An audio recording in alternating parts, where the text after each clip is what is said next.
আমরা যারা ছাদ বাগান করে থাকি তাদের হচ্ছে একটা কমন সমস্যা হলো গাছের খাবার। বিশেষ করে যারা শহরে থাকি তারা গাছের খাবার ঠিকমতো যোগান দিতে পারি না। আবার যোগান দিলেও কখনো পাওয়া যায় না, আবার অনেক দাম বেশি। আমার ক্ষেত্রে মনে হয় আমি কিন্তু যদি সার না কিনতে পারতাম তাহলে কিন্তু ভালো হতো। কারণ যদি আমরা বাইরে থেকে সার কিনে তারপরে গাছে দেই তাহলে কিন্তু অনেকটা ব্যয়বহুল হয়ে যায়, বিলাসিতা হয়ে যায় বাগান করা। তো এসব সমস্যার সমাধান কিন্তু আমরা আমাদের ঘরেই করতে পারি। সেটা কিভাবে আপনাদের সাথে একটু ডিটেলসে আলোচনা করব এই নিয়েই, যে আমরা সার না কিনে কিভাবে কাজ করতে পারি সেটাই আলোচনা করব। আমাদের তো সবারই রান্নাঘর আছে, আর সেই রান্নাঘরে তো আমাদের রান্না করতে হয়, খাওয়া লাগে। এ তো সবাই যারা পৃথিবীতে মানুষ মাত্রই রান্না করে খায়। তো এইসব রান্না করার যে জিনিসগুলি, সবজি থেকে শুরু করে মাছ মাংস যা কিছু আছে, এগুলির যে অপ্রয়োজনীয় অংশগুলি আমরা ফেলে দেই, এগুলি ফেলে না দিয়ে আমাদের কাছে কিন্তু আমরা ব্যবহার করতে পারি। আর এগুলি যদি আমরা সঠিক নিয়মে ব্যবহার করে থাকি তাহলে কিন্তু গাছের পর্যাপ্ত যে খাবার প্রয়োজন, ক্যালসিয়াম বলেন, নাইট্রোজেন, ফসফরাস, তারপরে পটাশিয়াম, যেটা দরকার সবগুলোই কিন্তু বিদ্যমান আছে। তো খুব সহজভাবে আমি আজকে বোঝাবো, অতি জটিলভাবে বড় করে বলবো না। তো প্রথমেই বলি কিচেন ওয়েস্ট। কিচেন ওয়েস্ট বলতে রান্নাঘরে সব কিছুই বোঝায়। তার ভিতরে আমরা দুইটা জিনিস গাছে ব্যবহার করব না, আর লবণযুক্ত আর তেলাক্ত যে খাবারটা আছে সেটা কিন্তু আমরা ব্যবহার করব না। সবজি, ফল, তারপরে হচ্ছে মশলার যে খোসাগুলি থাকে এগুলি আমরা বালতিতে জমাবো। এখানে আরেকটা আপনাদের সাথে টিপস শেয়ার করি, যারা বাগান করি তারা অবশ্যই রান্নাঘরে দুইটা বালতি রাখবো। একটা হচ্ছে আমাদের গাছের খাবার, এসব খোসা টোসা যাতে কিচেন ওয়েস্ট আছে সব, আর যেগুলি অপচনশীল গাছের জন্য ক্ষতিকর সেগুলি আর একটাই রাখবো। এতে করে দেখা যায় আমাদের হচ্ছে গাছে এগুলি দেয়া বা ক্যারি করা অনেক সুবিধা হয়। তার সাথে তো এগুলি তো আমরা মাটির নিচে কিভাবে এখন ব্যবহার করব সেটা আপনাদের বলি। সেটা হচ্ছে একটা টব রেডি করার সময়, বালতি রেডি করার সময় প্রথমেই আমরা দিব ছাদের যেই ময়লা থাকে সেগুলি, তারপরে এক লেয়ার এই কিচেনে জমানো কিচেন ওয়েস্টটা দিব, তারপরে একটু মাটি দেবো, তারপরে কিচেন ওয়েস্ট দিব, তারপরে মাটি, এভাবে করে পুরো বালতিটাই ভরে নিব। তাহলে দেখা যায় খুব ভালো মানের একটা মাটি হয়। তারপরে আসি যে আমরা চাল ধুই, ডাল ধুই, এটার পানি, মাছ ধোয়া পানি, অবশ্যই প্রথমবার মাছ ধোয়া পানি লবণ দেওয়ার পরে কিংবা বারবার ধোয়ার পরে না, প্রথমবার যে রক্তাক্ত লাল পানিটা থাকে সেটা। ভাতের ফ্যান, এগুলি কিন্তু আমরা কোনোটাই ফেলবো না।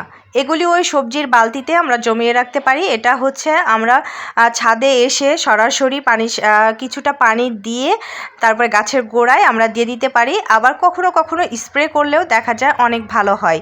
আমি কিন্তু এভাবেই করে থাকি, আবার আলাদাও করে কখনো রাখি, এক জায়গায়ও রাখি। তো আপনারা কিন্তু এভাবে করতে পারেন। এবার গাছের আরেকটা বিশেষ জরুরি যেটা উপাদান সেটা হলো কীটনাশক। এটা কিন্তু আমাদের জন্য খুবই গুরুত্বপূর্ণ। আমরা যারা বাগান করে থাকি কীটনাশক আমাদের লাগবেই। কীটনাশক ছাড়া আমাদের তো চলবে না, কারণ পোকা আক্রমণ করে, আর পোকা আক্রমণ করলে আমাদের গাছের সবজিগুলি যেগুলি থাকে সেগুলো কিন্তু নষ্ট হয়ে যায়। এজন্য অবশ্যই আমরা ঘরে কোন জিনিসটা ব্যবহার করব সেটা আপনাদের বলি। হ্যান্ড ওয়াশ, তারপরে লিকুইড ডিশওয়াশ, এগুলি, তার সাথে কিছুটা বেকিং পাউডার, এটা মিলে আমরা গাছে স্প্রে করতে পারি, শ্যাম্পুটাও করতে পারি। আর এগুলি না করতে পারলেও আপনারা কাপড় ধোয়ার যে পাউডারটা আছে সেটা কিন্তু ব্যবহার করতে পারেন, এতেও কিন্তু অনেক ভালো কাজে দেয়। তাছাড়া আরও একটা উপায় আছে, সেটা হলো মরিচের গুঁড়া, আদা রসুনের যে খোসাটা থাকে সেটা সারা রাত ভিজিয়ে, হালকা উষুম গরম পানিতে সারা রাত ভিজিয়ে রেখে যদি আমরা নিয়মিত সপ্তাহে একদিন করে স্প্রে করি তাহলে কিন্তু পোকার উপদ্রব কমে যায়।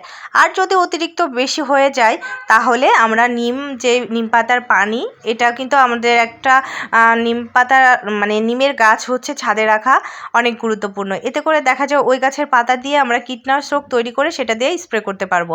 নিম তেল দেখা যায় একটু ব্যয়বহুল হয়ে যায়, এজন্য নিম পাতার কথা বললাম। আর এর থেকে অতিরিক্ত যখন বেশি হয়ে যাবে তখন হালকা পাতলা একটু কীটনাশক ব্যবহার করার চেষ্টা করবেন। তারপরেও গুল, তামাক পাতা, এগুলিও কিন্তু খুব ভালো কাজে দেয়। আর তাছাড়া যদি আমরা প্রত্যেক সপ্তাহে একবার করে যেই লিকুইড ডিশওয়াশ কিংবা কোনো সোপ জাতীয় এগুলি স্প্রে করে দেই তাহলে কিন্তু তেমন পোকার আক্রমণ হয় না। তাছাড়া আমাদের আরও কিছু উপাদান আছে যেগুলি আমাদের আমরা ফেলে দেই, আমরা কখনো ভাবতেই পারি না যে এগুলি আবার গাছে ব্যবহার করা যায়। এই যে কিছুক্ষণ আগে দেখলেন আমি মাছ কাটলাম, মাছের যে ময়লাটা সেটা হচ্ছে আমার একটা টবে দিলাম, তারপরে মাছ ধোয়া যেই পানিটা সেটা টবে দিয়ে দিলাম প্রত্যেকটা টবে। তো আপনারা কিন্তু অবশ্যই মাছ মাংস কাটার পরে এটা কখনোই ফেলবেন না। এটা আপনারা সার বাড়িয়ে আলাদা টবে একটু বেশি করে মাটি দিয়ে সার বানিয়ে এটাও ইউজ করতে পারেন, আবার সরাসরি টবে দিতে পারেন। তবে টবে দেওয়ার ক্ষেত্রে একটু বড় টবে দেওয়ার চেষ্টা করবেন, কারণ হচ্ছে এটা পচতে একটু সময় লাগে, আর হচ্ছে পচলে অনেকটা জায়গা কি বলবো গাছটা মারা যাওয়ার সম্ভাবনা থাকে যদি ছোট টবে দিয়ে থাকেন। তো এভাবে দেখা যায় যে আমাদের রান্নাঘরের এইসব জিনিসগুলি কোনোটাই ফেলনা না, সঠিকভাবে যদি আমরা ব্যবহার করে থাকি তাহলে গাছে কিন্তু ফুল ফলের অভাব হবে না। আমি কিন্তু রাসায়নিক সার ব্যবহার করি, সেটা কিন্তু খুব অল্প পরিমাণে। এখন অনেকেই বলতে পারেন জৈবভাবে নিজে খাবো, জৈবভাবে করব, কেন রাসায়নিক সার দিব? তো রাসায়নিক সার দিলে কিন্তু অতটা ক্ষতি হয় না যতটা ক্ষতি হয় কীটনাশক সার দিলে। রাসায়নিক সার দিলে তেমন কোনোই ক্ষতি হয় না, শুধু মাটির ক্ষতি হয়। যেমন হচ্ছে একটা আমরা যদি অতিমাত্রায় রাসায়নিক সার ব্যবহার করি তাহলে কিন্তু মাটি মরে যায়, নির্জীব হয়ে যায়, ওই মাটিতে আর ফলন হয় না। এই জন্যে আমরা কিচেন ওয়েস্ট প্লাস যদি কিছু পরিমাণে রাসায়নিক সার ব্যবহার করি তাহলে কিন্তু আমাদের মাটি নষ্ট হবে না, প্লাস হচ্ছে আমরা ফলনে কিন্তু অনেক বেশি পাবো। তো আমার কিন্তু এই সমস্যাগুলি খুব কমই হয়ে থাকে, কারণ আমি এই দুটো একসাথে ব্যবহার করি, রাসায়নিক সার প্লাস হচ্ছে কিচেন ওয়েস্ট। আর তার সাথে সাথে অন্য কিছু ব্যবহার করা লাগে যদি হাতের কাছে থাকে। আর হাতের কাছে না থাকলে আমি কিন্তু কোনো কিছুই কিনে ব্যবহার করি না, যেমন ভার্মি কম্পোস্ট বলেন, গোবর সার বলেন, এগুলি কিন্তু আমি কোনোটাই কিনি না, যদি আমার হাতের কাছে থেকে যায় তখন ব্যবহার করি। তো আপনারা চাইলেই কিন্তু আমার মতো করে করতে পারেন। আর হ্যাঁ, আমিও কিন্তু কীটনাশক ব্যবহার করি। যখন অতিরিক্ত পোকা হয়ে যায় আর পারি না ঘরোয়া কোনো জিনিস দিয়ে, তখন কিন্তু কীটনাশক ব্যবহার করতে বাধ্য হই। আর যদি আপনারা রেগুলার যত্ন করতে থাকেন তাহলে কিন্তু কীটনাশক কোনো পোকা আসবেই না। আমি তো আর রেগুলার যত্ন করতে পারি না, এই জন্যে দেখা যায় মাঝে মাঝে আমাকে কীটনাশক ব্যবহার করতে হয়। তো আর এতক্ষণে তো আপনারা দেখছেন আমার গাছে মাশাআল্লাহ কত ছিম ধরেছে, এইভাবেই কিন্তু আমি চাষ করেছি।